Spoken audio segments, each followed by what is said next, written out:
Viaje al centro de la Tierra. Primera parte.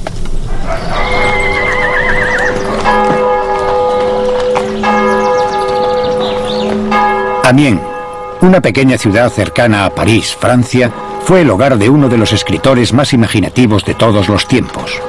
Se le conoce como el padre de la ciencia ficción. Hay quien dice que él inventó el futuro. Hablamos de Julio Verne. Hace 150 años escribió historias de fantasía y aventuras, muchas de las cuales son ahora realidad científica.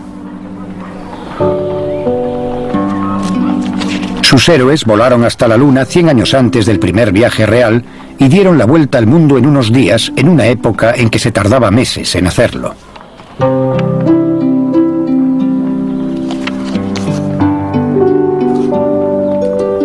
En 20.000 leguas de viaje submarino, imaginó un navío que surcaba los 7 mares y permanecía sumergido durante largos periodos. Un siglo después, ese sueño se hizo realidad.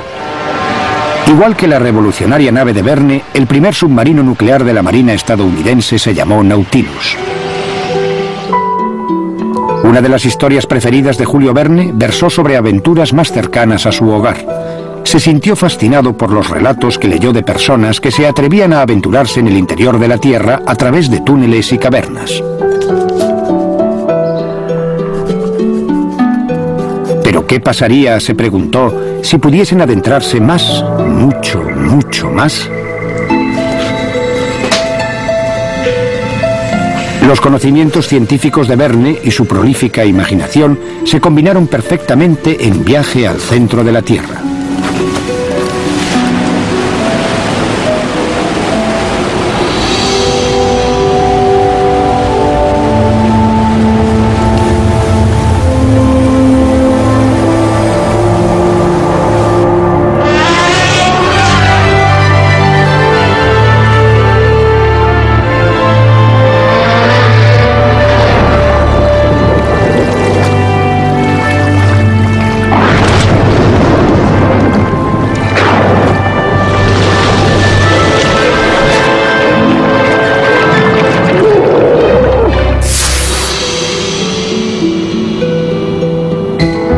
En la época en que Verne escribió esta obra, poco se sabía sobre el interior de nuestro planeta.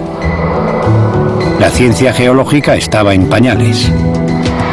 Pero el siglo XIX fue una época de grandes descubrimientos. Los geólogos empezaban a descubrir que había capas de roca que se habían depositado y erosionado durante millones de años. Los buscadores de fósiles empezaban a reunir huesos de animales extinguidos, y las teorías más novedosas sobre la evolución de la vida en la Tierra suscitaban vivas polémicas. Aún nos queda mucho que aprender, pero las técnicas con que ahora cuentan los científicos eran pura ciencia ficción en el siglo XIX.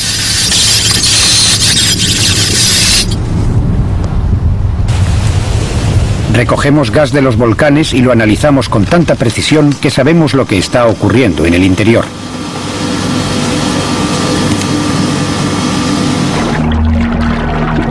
Llegamos a lugares recónditos de la Tierra para descubrir cómo se formó y cómo continúa cambiando. Y aprendemos más sobre el centro de la Tierra recreándolo en el laboratorio.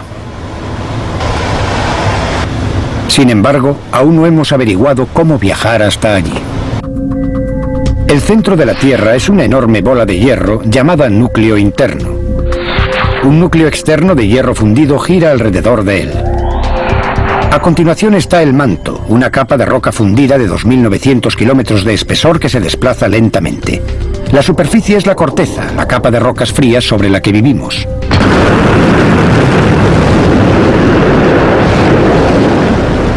Hoy en día el espacio es objeto de exploración, pero el estudio del espacio también nos ha enseñado mucho sobre la Tierra.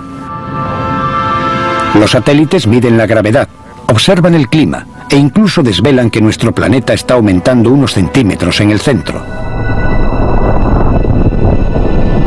Pero el espacio interior de la Tierra sigue siendo tan misterioso como el cosmos en general.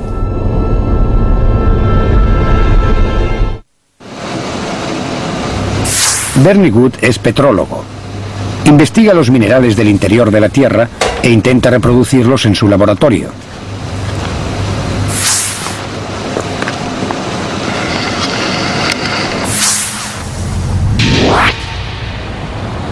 Rob van der Hilst es un sismólogo de origen holandés.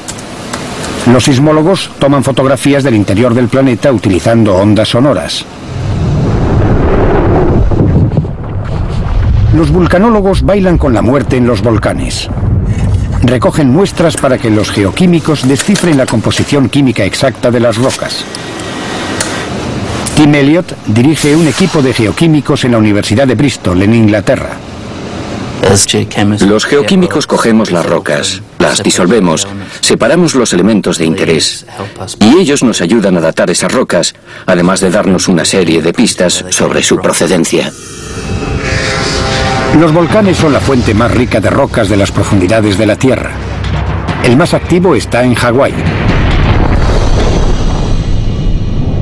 Esto es lo más cerca que alguien ha estado del centro de la Tierra, el volcán Kilauea. Es una muestra del calor y la fuerza ocultos bajo la superficie de nuestro maravilloso planeta. Este volcán ha estado expulsando lava durante miles de años sin parar.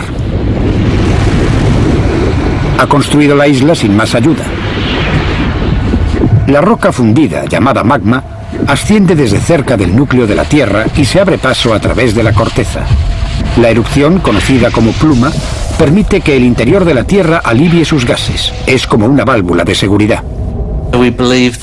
Las erupciones de Hawái están principalmente causadas por una pluma caliente que se eleva desde el interior y se produce porque el material del fondo del manto recibe calor del núcleo, que puede estar 2000 grados centígrados más caliente. Al calentar la pluma, se vuelve menos densa y se eleva a través del manto. Es un proceso parecido al funcionamiento de las lámparas de cera. Una lámpara de este tipo nos muestra lo que está ocurriendo en el manto de la Tierra, la capa que está entre el núcleo y la corteza. La roca, calentada por el núcleo, asciende, mientras que el material más frío se hunde en la superficie. Es este interminable proceso, denominado convección, el que empuja al magma hacia la superficie, donde erupciona en forma de lava.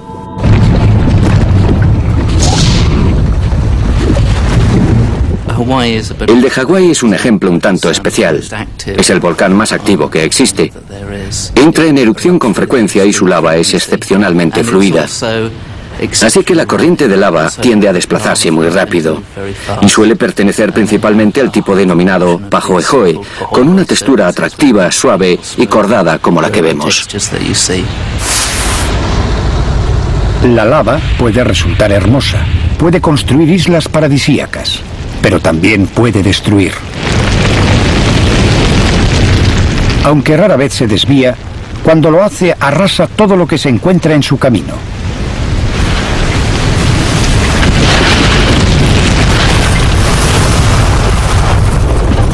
Maravillados ante los torrentes de roca fundida que brotaban de los volcanes, los primeros geólogos estaban convencidos de que debía de haber enormes huecos y cavernas bajo el suelo.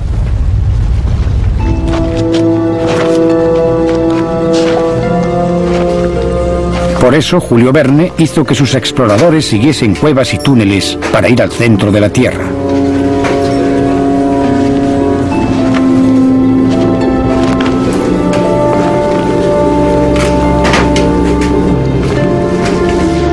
Cuando el profesor, Axel y Hans avanzaban hacia el centro, su camino se vio interrumpido por un derrumbe de rocas. No había otra ruta, y decidieron abrirse paso dinamitando las rocas.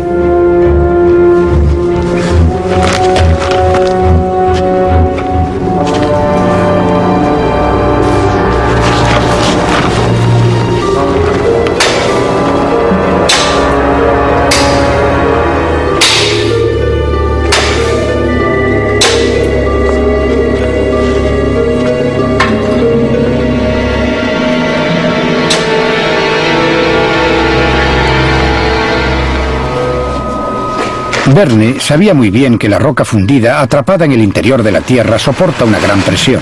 Si esa presión se libera, puede dar origen a un volcán. Por eso la voladura era un riesgo.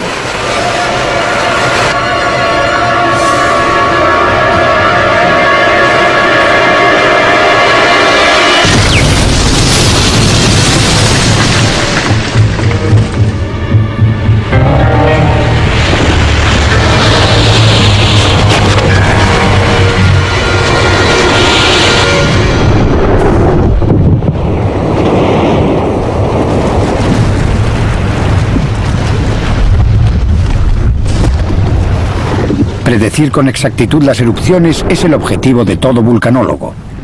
Para obtener los datos necesarios hay que acercarse mucho.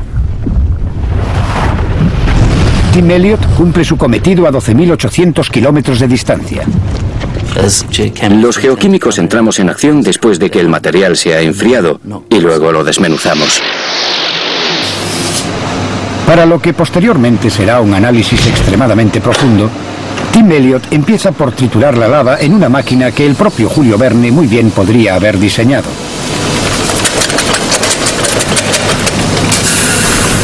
Lo primero es separar la lava en fragmentos. Después hay que triturarla hasta obtener un polvo fino.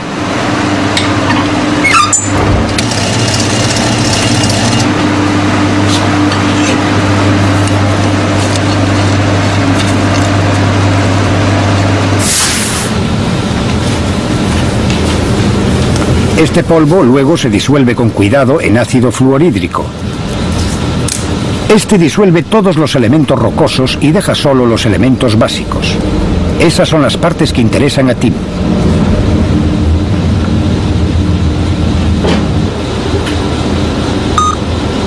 La muestra de lava se calienta y el ácido se evapora a lo largo de la noche.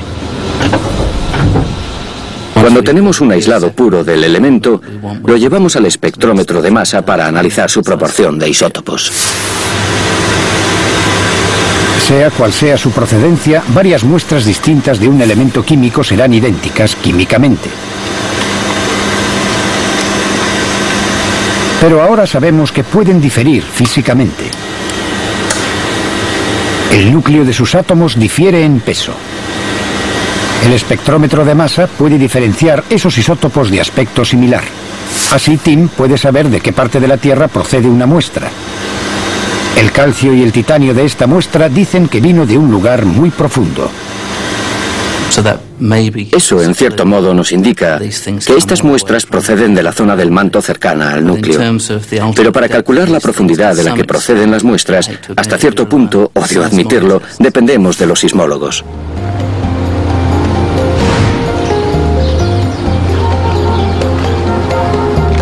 Los sismólogos, como Rob van der Hilst, pueden ver el interior de la Tierra sin ir hasta allí. La sismología es en gran medida la única forma de explorar directamente el interior de la Tierra. Han mejorado mucho los conocimientos sísmicos y la propia observación sismológica, lo cual proporciona imágenes mucho mejores. La sismología es similar a una ecografía con ultrasonidos, que permite ver a un bebé nonato en el vientre de su madre. La imagen puede crearse porque el sonido viaja a través de diferentes partes de nuestro cuerpo a distintas velocidades. Al contrario que este escáner, que genera su propio sonido, la sismología depende de los sonidos naturales que se producen cada pocos minutos. El sonido de los terremotos. Por suerte no percibimos la mayor parte de ellos, pero en realidad se producen 1 millón al año. Y están cambiando nuestra idea sobre lo que ocurre a miles de kilómetros bajo nuestros pies. Lo que de verdad podemos captar muy bien es el material que desciende, y en algunos casos podemos ver hasta la zona del manto cercana al núcleo. Toda esa información nos dice algo sobre qué tipo de densidad hay en el centro de la Tierra y cómo cambia la densidad al aumentar la profundidad. La sismología muestra que en el manto hay capas de rocas de diferente densidad. ¿Puede decirnos más la petrología? Los sismólogos miden las propiedades de las ondas sísmicas a su paso a través de la Tierra. Y los petrólogos, como yo, vemos los detalles prácticos, los minerales que hay ahí abajo. Los petrólogos estudian las rocas, de dónde proceden, de qué están compuestas y cómo están formadas. No satisfecho con eso, Bernie Wood ha ideado cómo fabricar rocas o minerales, para ser precisos. Sus creaciones no son muy grandes, pero son iguales a las encontradas en las profundidades de la Tierra. ¿Pero para qué hace esto? Sabemos bastante bien de qué está compuesto el manto porque tenemos muestras que han aflorado en las explosiones de las erupciones volcánicas.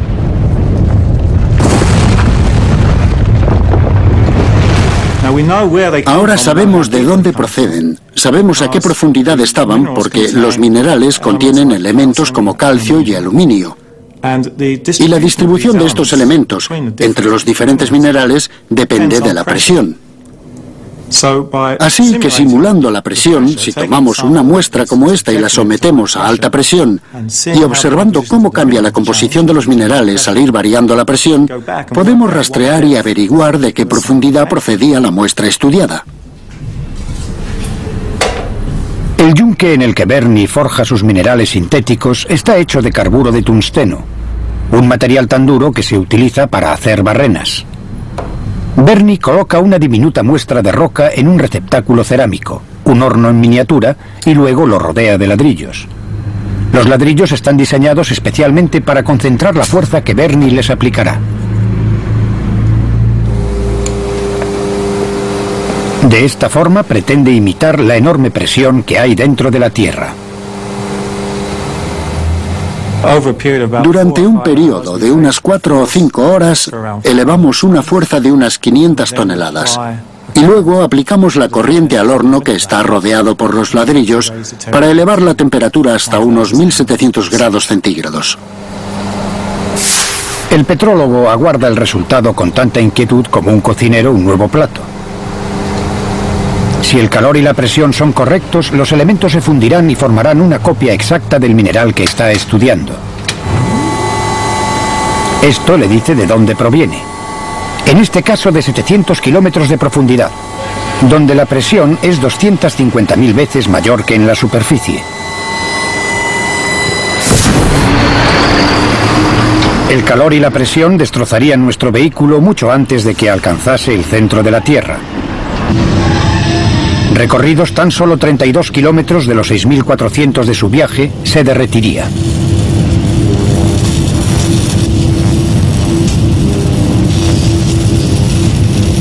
Pero si un día pudiésemos solventar estos problemas técnicos, tal vez podría haber un modo de enviar una cápsula al interior del planeta.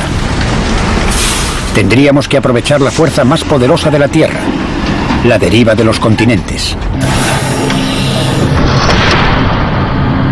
La teoría de la deriva de los continentes, también llamada de placas tectónicas, acabó siendo aceptada por la ciencia en los años 60, pasado un siglo de la época de Julio Verne. Se dice que las masas de terreno que conocemos se formaron a partir de un solo supercontinente, el cual flotaba sobre placas que se desplazaron por todo el planeta.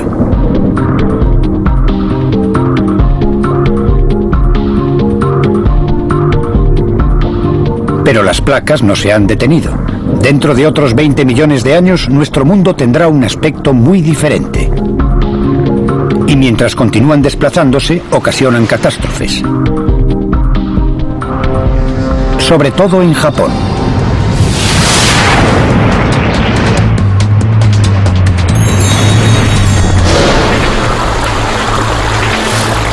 Parece tranquilo. Pero bajo la superficie, la historia es diferente. La placa del Pacífico y Asia colisionan de frente.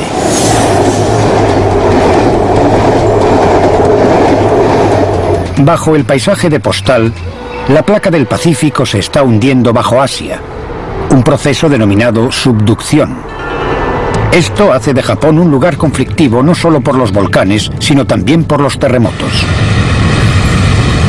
Al expulsar principalmente cenizas y gas, los volcanes de Japón parecen inofensivos.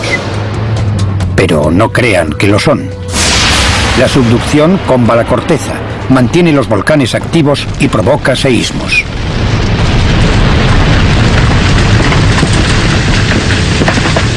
Se teme que destruya las islas que una vez crearon. Tetsuro Urabe es profesor de la Universidad de Tokio.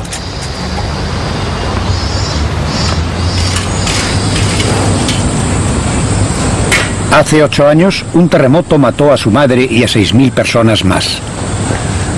Ahora trabaja en predicción de seísmos. El archipiélago de Japón está situado en el borde occidental del continente euroasiático y la placa del fondo del Océano Pacífico recorre el archipiélago. Así que ese tipo de disposición activa ocasiona todas esas catástrofes naturales, como las erupciones volcánicas y los seísmos. En 1995 se produjo el terremoto de Kobe, en el que murieron unas 6.000 personas, pero no se predijo. Todas las técnicas sismológicas no pudieron predecir el terremoto. Para predecir mejor los terremotos es necesario saber más sobre sus causas. Una cápsula diseñada para viajar al centro de la Tierra podría ayudar.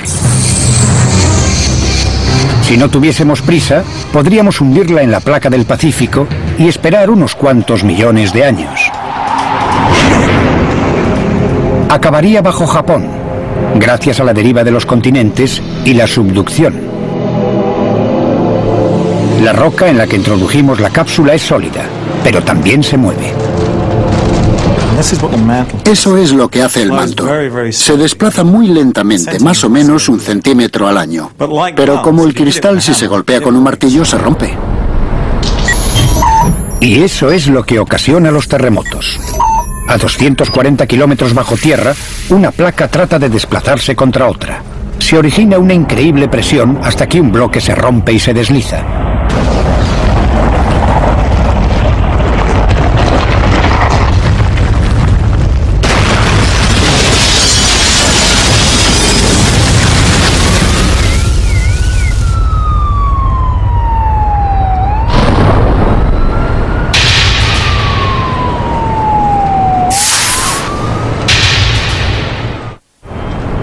Debido a sus inestables cimientos, Japón posee una de las redes de sensores sísmicos más extensas del mundo.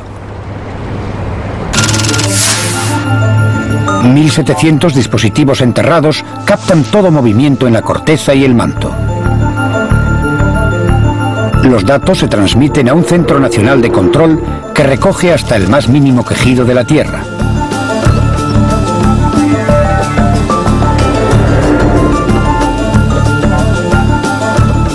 Todos los terremotos, aun los más ínfimos, se cartografían en 3 dimensiones. El objetivo es hallar una pauta que prediga futuros seísmos, porque en Japón se producirá otro de gran envergadura. Se espera que aquí, en Tokio.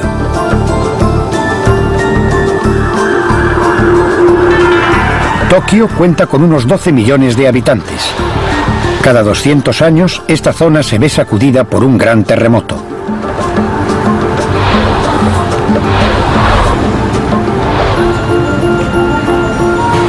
La ciudad está construida sobre una conflictiva intersección, donde se encuentran las 4 placas de la Tierra. Las colisiones subterráneas nunca cesan. Por eso Japón es tan proclive a los seísmos y por eso es difícil predecir cuándo ocurrirán. Es un juego de alto riesgo. Podría haber millones de heridos y muertos. Por eso los científicos han elaborado un atrevido plan: practicar un agujero a través de las placas en contacto. Se trata del proyecto JADGE. JADGE corresponde a las siglas en japonés de Experimento Geocientífico de Perforado Profundo. Se va a hacer un agujero de unos 10 kilómetros hasta la zona de subducción.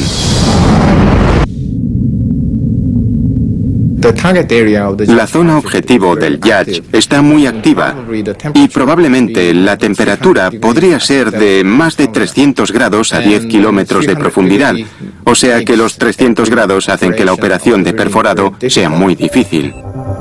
Es lo mismo que ocurre con nuestra cápsula. La técnica debe avanzar más para que resista la intensa temperatura y presión.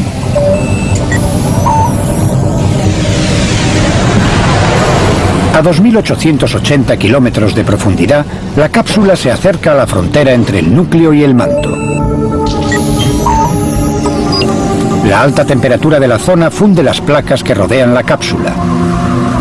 Ahora, el vehículo debe liberarse de su protección e impulsarse. Delante está el enorme núcleo de metal. Pero, ¿por qué hay tanto metal ahí?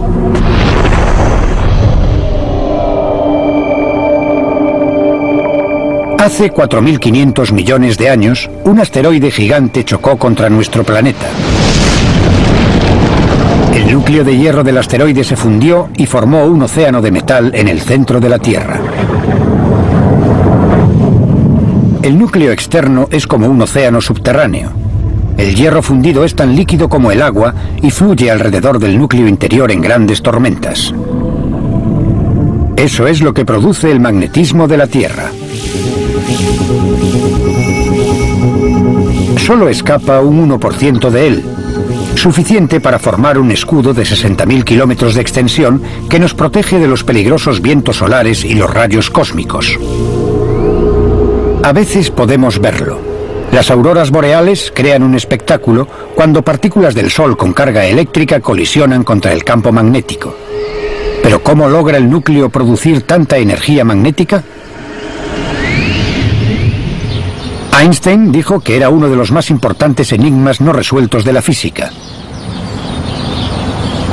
Tratando de resolverlo en Harvard está Jeremy Bloxham. Pese al hecho de que la humanidad ha conocido la existencia del campo magnético de la Tierra durante más o menos un milenio, seguimos sin comprender bien por qué el planeta tiene un campo magnético y por qué ese campo magnético cambia con el tiempo. La cuestión intrigante que todos queremos despejar mediante la investigación del campo magnético de la Tierra es cómo se genera ese campo, cuál es el mecanismo, qué da origen a un campo que ha existido durante al menos 2.000 millones de años. Hay un geofísico que tiene una teoría radical. Marvin Hendon opina que en el centro de la Tierra tal vez haya un reactor nuclear natural. Uno de los problemas que ha existido en la ciencia es averiguar cuál es la fuente de energía que alimenta el campo magnético de la Tierra. Hendon duda de que solo se trate de una bola de hierro que lleve enfriándose 4.500 millones de años. La energía existente es enorme, suficiente para mantener el campo magnético, mover continentes y provocar volcanes y terremotos. Hendon sospecha que hay algo mucho más potente ahí abajo. Una de las consecuencias que sugerí en un principio era la posibilidad de que los cambios que observamos en el campo geomagnético puedan tener origen en los cambios de producción de energía del reactor nuclear. Los nuevos descubrimientos indican que tal vez de la misma Tierra. En la época de Verne, la ciencia creía que todas las cuevas las creaba el agua, que iba desgastando la roca. ¿Pero es correcta esta creencia? Estas cavernas se formaron hace millones de años, antes de que se elevase el nivel del mar. Ahora solo son accesibles a intrépidos científicos buceadores como Sam Smith. Ella cree que no es el agua lo que desgasta la roca, sino las bacterias. Creo que sin las bacterias, las cuevas y calizas no existirían, porque las bacterias son precisas para crear ácido carbónico u otros ácidos en el terreno donde las cuevas pueden empezar a formarse, y estos ácidos son los que empiezan a excavar la cueva. No hay duda de que con el tiempo la erosión del agua también contribuye al proceso, pero las bacterias tienen que estar presentes.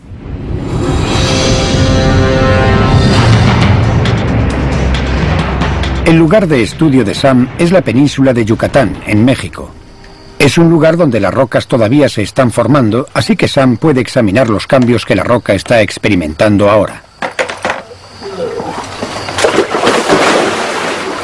Yucatán posee el conjunto de cuevas submarinas más extenso del planeta. Es el mejor lugar de la Tierra para explorar el mundo subterráneo.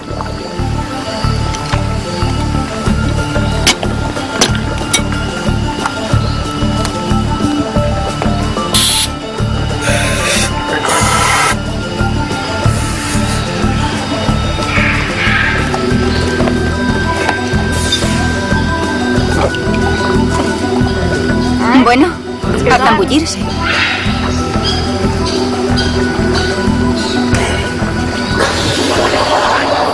Las cuevas se extienden a lo largo de 80 kilómetros y tienen hasta 120 metros de profundidad. Si Sam está en lo cierto, las bacterias devoradoras de roca las crearon y aún continúan su labor. La búsqueda de las bacterias la hace adentrarse en el laberinto submarino.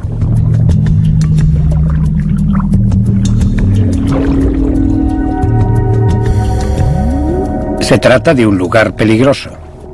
En la exploración de Sam se usaron los más modernos dispositivos de buceo. Solo hay 3 científicos en el mundo con experiencia suficiente para descender a cuevas tan profundas. Llevan doble, incluso triple equipamiento por si hay que resolver problemas en el acto. Este no es un buen lugar para perderse estando escaso de aire. Para encontrar el camino de vuelta a través del laberinto, los buceadores confían su vida a una telaraña de cables.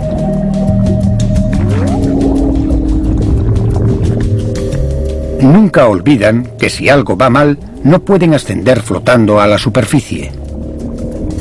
Podrían morir mucho antes de alcanzar la salida.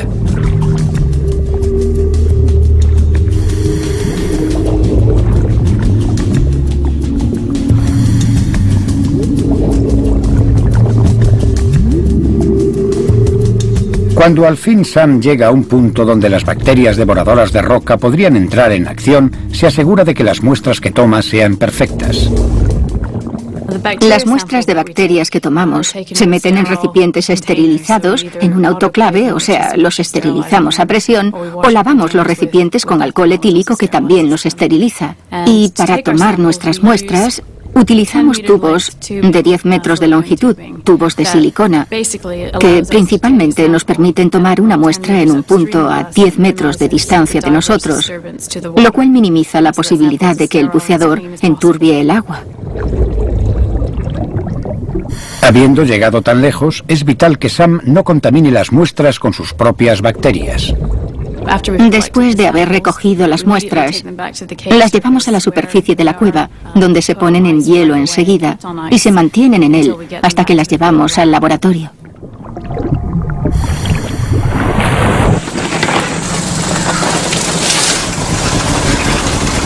Los análisis preliminares pueden hacerse en el momento, pero para los más detallados, los supuestos organismos comedores de roca deben hacer un viaje hasta el laboratorio de Inglaterra.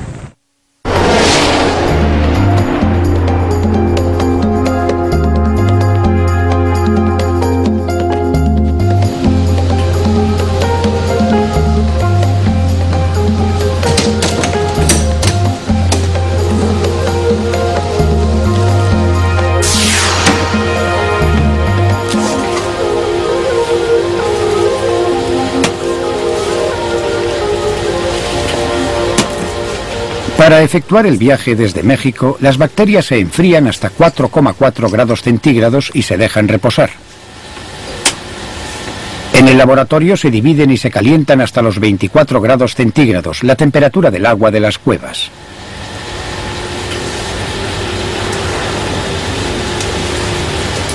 Sam quiere saber cuántas bacterias devoradoras de roca hay. Desea saber si todas son del mismo tipo. Y sobre todo quiere verificar si los ácidos que producen pueden dar lugar a las cuevas.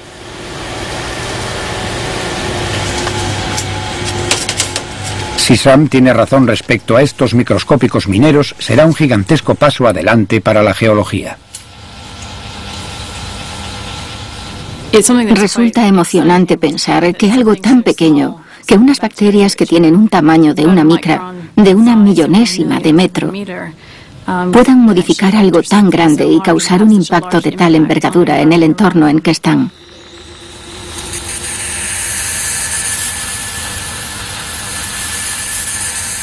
Hay bacterias en todas partes, en el aire, el agua, la tierra y el mar.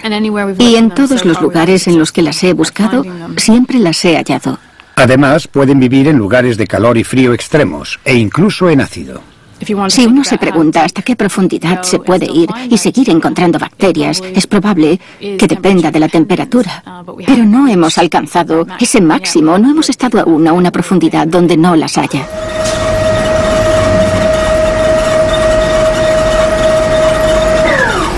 Las bacterias pueden resultar los verdaderos tesoros enterrados en la Tierra, tan valiosas para nosotros en el futuro como hoy lo son los minerales.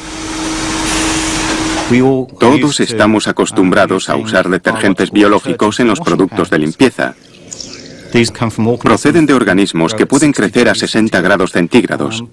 Si logramos organismos que crezcan a 130 o 150 grados centígrados, podríamos crear magníficos catalizadores para toda una serie de compuestos diferentes.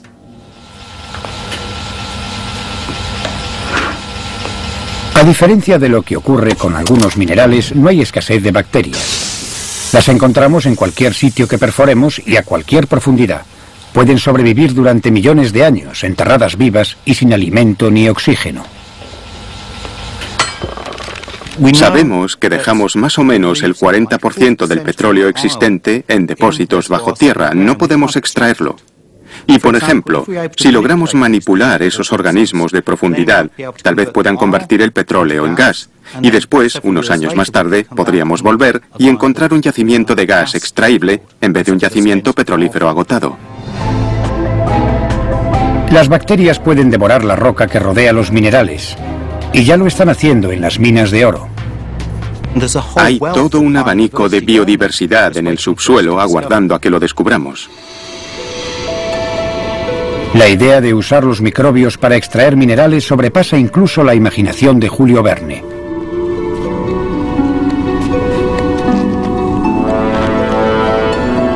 Sus aventureros encontraron cobre, manganeso, platino y oro.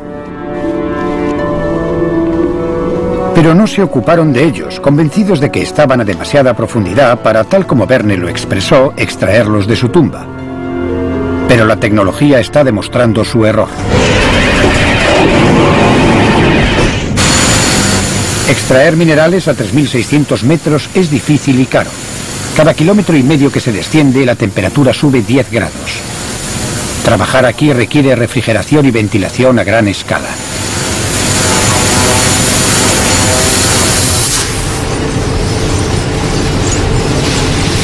La mina consume más electricidad que una ciudad pequeña para producir 80.000 toneladas de hielo al día. Y hay que subir 10 toneladas de mineral 3 kilómetros para obtener 1 kilo de oro.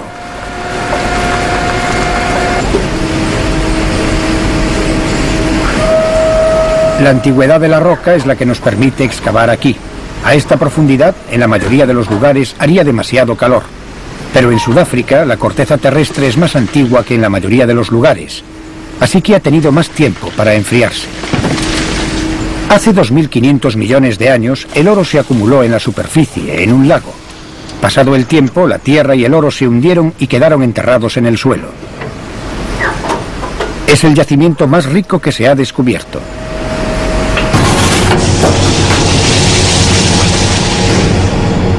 Tres cuartas partes del oro del mundo se han extraído de él, pero eso solo son 2.000 toneladas.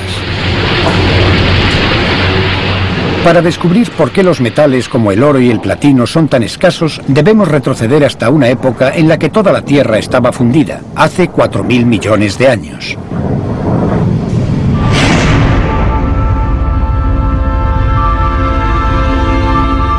Un asteroide gigante chocó contra nuestro planeta en formación.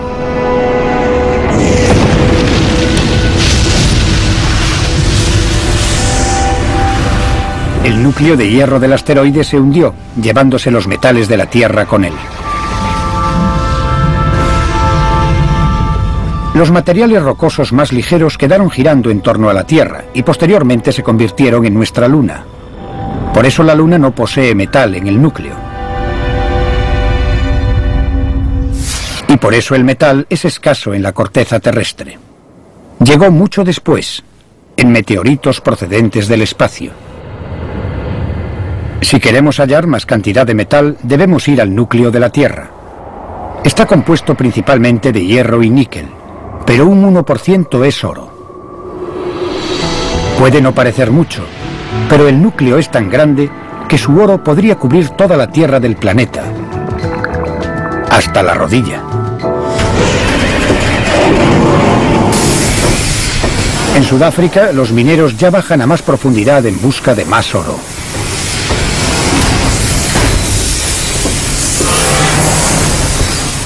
Su plan es adentrarse 5 kilómetros en el filón, donde mantener refrigerada la mina podría representar el 20% de su gasto presupuestario. Tal vez necesiten trajes que los aíslen del calor, o robots para extraer el preciado metal.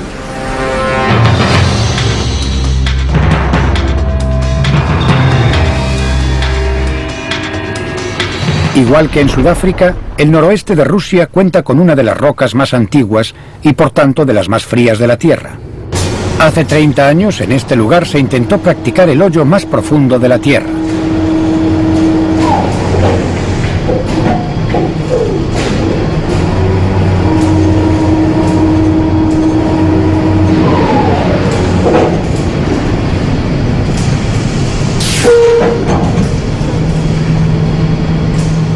Unos años antes los alemanes lo habían intentado y fracasaron.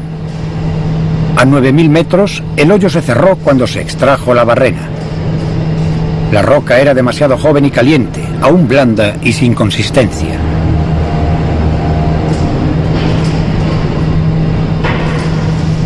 Pasados 14 años, los rusos llegaron a 12.000 metros. Por supuesto, las muestras fueron analizadas con entusiasmo por los geólogos. Nadie había visto rocas procedentes de tal profundidad.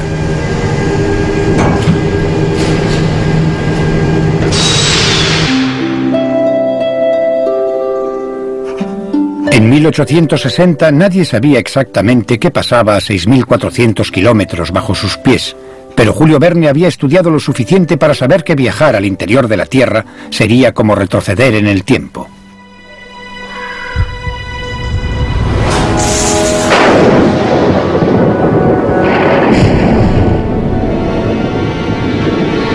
El escritor ambientó una famosa escena en un inmenso océano subterráneo, iluminado solo por relámpagos y tormentas magnéticas.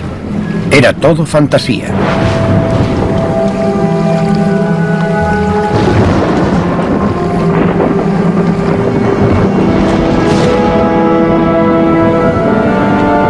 Pero los exploradores de Verne eran además viajeros del tiempo. A medida que descendían hacia el centro, también retrocedían en el tiempo. Para este episodio, Verne se basó en hechos reales, o casi. Las criaturas que habitaban las profundidades eran reales, hace 200 millones de años.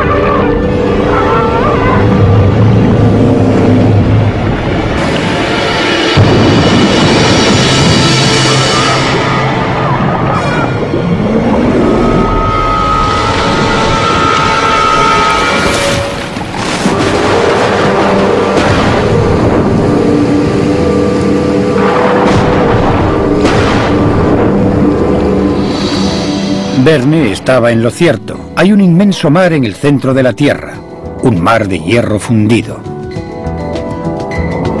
Al desplazarse alrededor del núcleo interno sólido, genera magnetismo, un colosal campo magnético. Se proyecta a 59.000 kilómetros en el espacio exterior y nos protege de la radiación solar. Pero hay pruebas de que su potencia está disminuyendo, y eso podría significar que estaremos expuestos a una dosis mortal de rayos cósmicos. En Harvard, Jeremy Bloxham está intentando averiguar a qué se debe esto. Uno de los objetivos de nuestra investigación en este momento es tratar de hallar un modo de predecir qué va a pasar con el campo magnético en el futuro. Se trata de algo que nos interesa mucho ahora mismo, porque en los pasados 150 años hemos visto que la potencia del campo ha disminuido casi el 10%. Es un ritmo de merma que es característico de un campo que va a sufrir una inversión magnética. Así que nos intriga saber si el campo magnético acabará invirtiéndose. Un cambio magnético, una inversión, significaría que el polo norte se convertiría en el sur y viceversa. Las brújulas apuntarían al lugar equivocado. La navegación literalmente quedaría del revés. Pero no sería la primera vez que ocurriera esto. Ha habido, tal vez, unas 60 inversiones en los pasados 30 o 40 millones de años. Así que, en el aspecto geológico, son un fenómeno muy frecuente. Solo en el lapso de tiempo de la existencia humana son un fenómeno extraño. ¿Pero qué ocurriría en una inversión? ¿Seríamos capaces de orientarnos? Hoy en día las brújulas magnéticas se utilizan muy poco para la navegación. En su lugar utilizamos satélites GPS que no se verían afectados. Pero antes de la inversión, el escudo magnético de la Tierra se desvanecería. Y sin él, los satélites bombardeados por la radiación se incendiarían en el espacio. No solo la navegación humana se iría al traste. Muchos animales se guían por brújulas magnéticas internas para la migración. Nadie sabe cómo se las arreglarían. Pero las inversiones no ocurren de la noche a la mañana. El campo magnético se desvanece lentamente y Jeremy Bloxham lo observa con atención. Hay una serie de técnicas que podemos usar para ver cómo está cambiando el campo.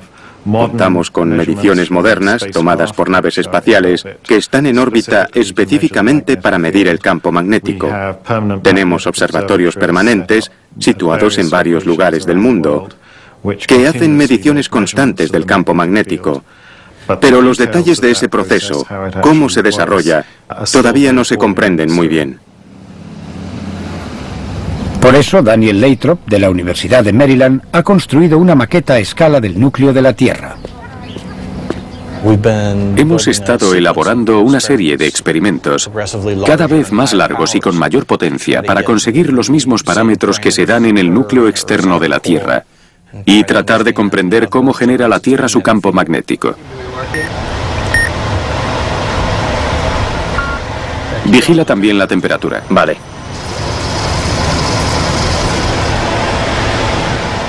Queremos saber qué lo activa, la potencia que tiene el campo magnético de la Tierra. También nos gustaría entender qué ocasiona los cambios que hemos visto, las anomalías del campo, las inversiones, y ser capaces de comprender qué los motiva y poder predecirlos. El fondo del Océano Atlántico guarda constancia de las inversiones del pasado, porque la lava se alinea con el campo magnético a medida que se solidifica. El problema es que las inversiones no son regulares. Para predecir la próxima debemos saber qué ocurre en el núcleo. Vale, vamos a girar a 10 revoluciones por segundo. Tenemos dos tipos diferentes de experimentos en los que trabajamos actualmente. En el primer experimento utilizamos unas hélices que remueven el fluido, una hélice en cada extremo, que provocan un flujo de turbulencias. La esfera del centro de la maqueta representa el núcleo de la Tierra. El sodio del interior hace las veces del hierro y las hélices imitan la rotación terrestre. Asegúrate de... El ajuste de la velocidad afecta al magnetismo generado. Que no haya ninguna fuga. Sí, por ahora no he visto ninguna. Vale. Hasta ahora el equipo no ha podido generar una cantidad constante de magnetismo. Para imitar con más similitud a la Tierra, la esfera tendrá que ser mucho mayor. En el otro experimento, tenemos unas dimensiones más similares a las del núcleo externo de la Tierra. Hacemos rotar rápidamente una esfera que posee una capa de metal líquido. Después, calentamos la parte externa y enfriamos el interior de la esfera y activamos la convección. Es como si tuviésemos hirviendo una cacerola cocinando pasta. En este caso, el movimiento del metal líquido origina las turbulencias que afectan al campo magnético. Einstein insistió en que la incógnita de cómo la Tierra genera tanto magnetismo era el misterio más importante que la física debía resolver. Nadie sabe cuándo ocurrirá la próxima inversión, pero una cosa sí es segura: los polos magnéticos se invertirán.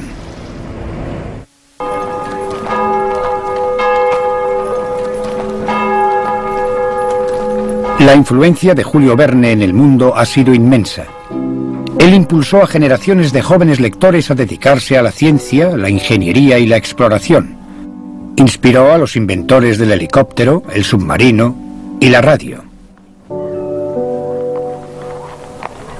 Es indudable que sus novelas influyeron en las mentes que han cambiado nuestro mundo.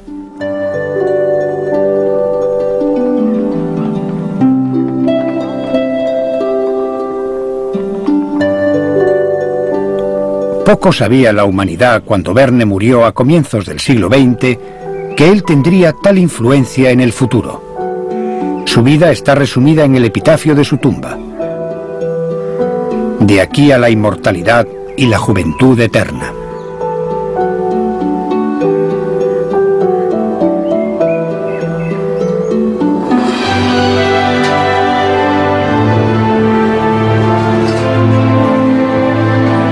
La aventura de Verne llevó al profesor Lidenbrock, a Axel y a su guía Hans a un increíble viaje al centro de la Tierra.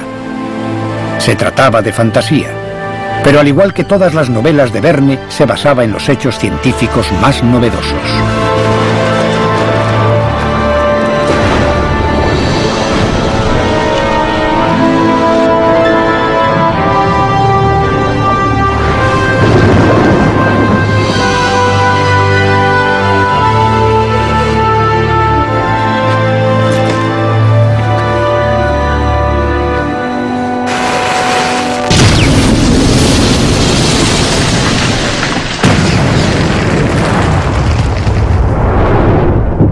Los avances científicos desde la época de Verne han sido asombrosos.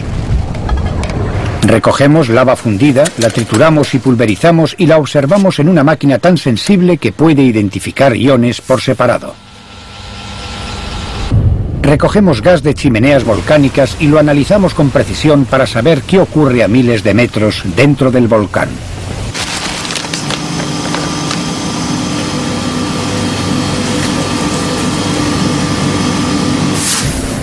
Reproducimos minerales de las profundidades de la Tierra imitando su increíble presión y temperatura. Y aún seguimos descubriendo las formas en que se creó nuestro planeta y continúa cambiando.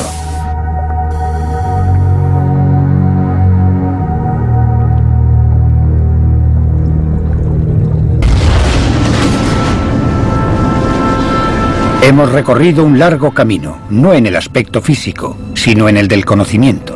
Nos hemos aventurado 320.000 kilómetros en el espacio. No obstante, solo nos hemos adentrado 11 kilómetros en nuestro planeta. Verne una vez le dijo a su padre que su mente estaba llena de ideas improbables, pero que lo que un hombre es capaz de imaginar, otros serán capaces de realizar. Si Julio Verne estaba en lo cierto, tal vez un día podamos realizar un viaje al centro de la Tierra.